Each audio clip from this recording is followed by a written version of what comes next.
Friends, welcome to Khushi's healthy kitchen. ಇವತ್ತಿನ episode ಅಲ್ಲಿ ನಾನು ಕಡಲೆಕಾಳು ಸಾಂಬಾರ್ ಹೇಗ್ ಮಾಡೋದು ಅಂತ ತೋರಿಸ್ತಾ ಇದ್ದೀನಿ. ಸಿಂಪಲ್ ಅಂಡ್ ಈಸಿ ಮತ್ತೆ ಕ್ವಿಕ್ ಆಗಿ ಕಡಲೆಕಾಳು ಬದನೆಕಾಯಿ ಹಾಕಿ ಹೇಗೆ ಹುಳಿ ಸಾಂಬಾರ್ ಮಾಡೋದು ಅಂತ ನೋಡೋಣ ಬನ್ನಿ.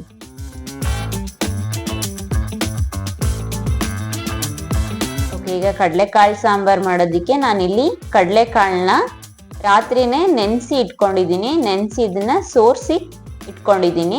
ಈಗ ಸ್ಟವ್ ಮೇಲೆ ಒಂದು ಪಾತ್ರೆ ಇಟ್ಕೊಂಡು ಇದಕ್ಕೆ ಒಂದು 2 ಟೇಬಲ್ ಸ್ಪೂನ್ ಆಯಿಲ್ ಹಾಕೊಳ್ತಾ ಇದ್ದೀನಿ. ಎಣ್ಣೆ ಕಾದಿದೆ. ಈಗ 1 ಟೇಬಲ್ ಸ್ಪೂನ್ ಸಾಸಿವೆ, 1 ಟೇಬಲ್ ಸ್ಪೂನ್ ಕಡಲೆಬೇಳೆ, ಹಾಗೆ 1/4 ಚಮಚ ಉದ್ದಿನಬೇಳೆ, ಹಾಗೆ 2 ಕಡ್ಡಿ ಕರಿಬೇವಿನ ಸೊಪ್ಪನ್ನ ಹಾಕೋತಾ ಇದ್ದೀನಿ. ಈಗ ನೆನೆಸಿರೋಂಥ ಕಡಲೆಕಾಳನ್ನ ಒಗ್ಗರಣೆಗೆ ಹಾಕೋತಾ ಇದ್ದೀನಿ. ಕಡಲೆಕಾಳು ಹಸಿ ವಾಸನೆ ಹೋಗೋವರೆಗೂ ಸ್ವಲ್ಪ ಎಣ್ಣೆಲೆ ಫ್ರೈ ಮಾಡ್ಕೊಳ್ಳೋಣ.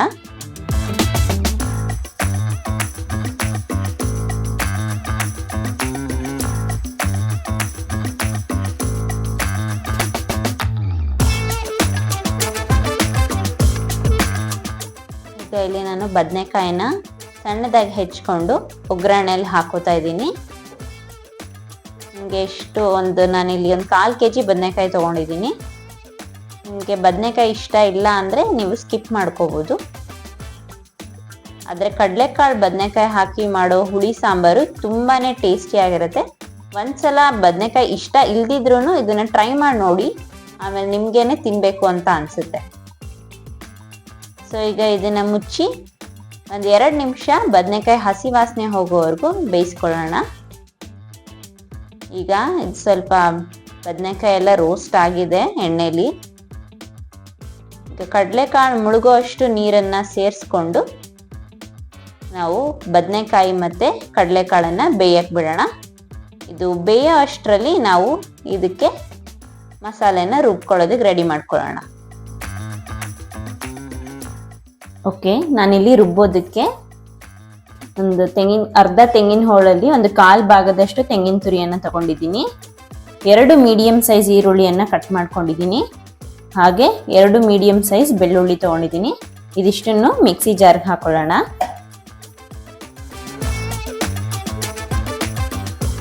ನಾವು ತೆಂಗಿನಕಾಯಿನ ಸಾಂಬಾರ್ಗಳಿಗೆ ಆದಷ್ಟು ಕಡಿಮೆ ಬಳಸೋದ್ರಿಂದ ಸಾಂಬಾರು ತುಂಬಾ ತೆಳುಗೆ ಚೆನ್ನಾಗಾಗತ್ತೆ. ಗಟ್ಟಿ ಬೇಕನ್ನೋರು ತೆಂಗಿನಕಾಯಿ ಜಾಸ್ತಿ ಉಪಯೋಗಿಸ್ಕೋಬಹುದು. ಓಕೆ, ಈಗ ನಾನು ಇದಕ್ಕೆ 1 ಸ್ಪೂನ್ ಆಗೋಷ್ಟು ಬೇಳೆ ಸಾಂಬಾರ್ ಪೌಡರನ್ನು ಹಾಕೋತಾ ಇದ್ದೀನಿ. ನಮ್ಮನೆ ಬೇಳೆ ಸಾಂಬಾರ್ ಪೌಡರ್ ತುಂಬ ಖಾರ ಇರೋದ್ರಿಂದ ನಾನು 1 ಸ್ಪೂನ್ ಉಪಯೋಗಿಸ್ಕೊತಾ ಇದ್ದೀನಿ. ನಿಮಗೆ ಖಾರ ಎಷ್ಟಕ್ಕೆ ಬೇಕಾಗುತ್ತೆ ನೀವು ಅಷ್ಟು ಸೇರಿಸ್ಕೋಬಹುದು. ಓಕೆ, ಈಗ ಇದಕ್ಕೆ ಸ್ವಲ್ಪ ನೀರು ಹಾಕೊಂಡು ನುಣ್ಣಗೆ ರುಬ್ಕೊಳ್ಳೋಣ. ಸ್ವಲ್ಪ ನೀರು ಸೇರಿಸ್ಕೊಂಡು ನುಣ್ಣಗೆ ರುಬ್ಕೊಳ್ಳೋಣ. ಓಕೆ, ಈಗ ಇದು ನುಣ್ಣಗಾಗಿದೆ. ಇದಕ್ಕೆ ನಾನಿಲ್ಲಿ 4 ಹುಳಿ ಟೊಮ್ಯಾಟೋನ ತಗೊಂಡಿದ್ದೀನಿ. ಅದನ್ನು ಕೂಡ ಕಟ್ ಮಾಡ್ಕೊಂಡಿದ್ದೀನಿ. ಈಗ ಮಿಕ್ಸಿಗೆ ಹಾಕೊಂಡು ಇದನ್ನು ರುಬ್ಕೊಳ್ಳೋಣ. ಟೊಮ್ಯಾಟೋನು ರುಬ್ಕೊಳ್ಳೋಣ. ನೀವು ಹುಣಸೆಹಣ್ಣು ಉಪಯೋಗಿಸೋರು ಹುಣಸೆಹಣ್ಣು ಕೂಡ ಉಪಯೋಗಿಸ್ಕೋಬೋದು. ಆಗ ಟೊಮ್ಯಾಟೊ ಕಡಿಮೆ ಬಳಸಬೇಕಾಗತ್ತೆ. 2 ಟೊಮ್ಯಾಟೊ ತಗೊಂಡು ಒಂದು ಸ್ವಲ್ಪ ಹುಣಸೆಹಣ್ಣು ರಸ ಕೂಡ ಉಪಯೋಗಿಸ್ಕೋಬೋದು. ಈಗ ಇದನ್ನು ಕೂಡ ನುಣ್ಣಗೆ ರುಬ್ಕೊಳ್ಳೋಣ. ಈಗ ರುಬ್ಬಿರೋ ಮಿಶ್ರಣನ ನಾನು ಇಲ್ಲಿ ಕಡಲೆಕಾಳು ಮತ್ತು ಬದನೆಕಾಯಿ ಬೇಯ್ತಾ ಇದೆ, ಅರ್ಧ ಬೆಂದಿದೆ, ಇದಕ್ಕೆ ಹಾಕೋತಾ ಇದ್ದೀನಿ ರುಬ್ಬಿರೋ ಮಿಶ್ರಣನ. ನಮಗೆ ಸಾಂಬಾರಿಗೆ ಎಷ್ಟು ನೀರು ಬೇಕಾಗುತ್ತೋ ಅಷ್ಟು ನೀರನ್ನು ಸೇರಿಸ್ಕೊಳ್ಳೋಣ.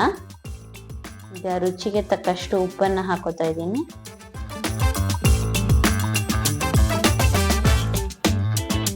ಈಗ ಇದನ್ನ ಮುಚ್ಚಳ ಮುಚ್ಚಿ ಕುದಿಯೋಕ್ಕೆ ಬಿಡೋಣ. ಈಗ ಕುದಿ ಬರ್ತಾ ಇದೆ.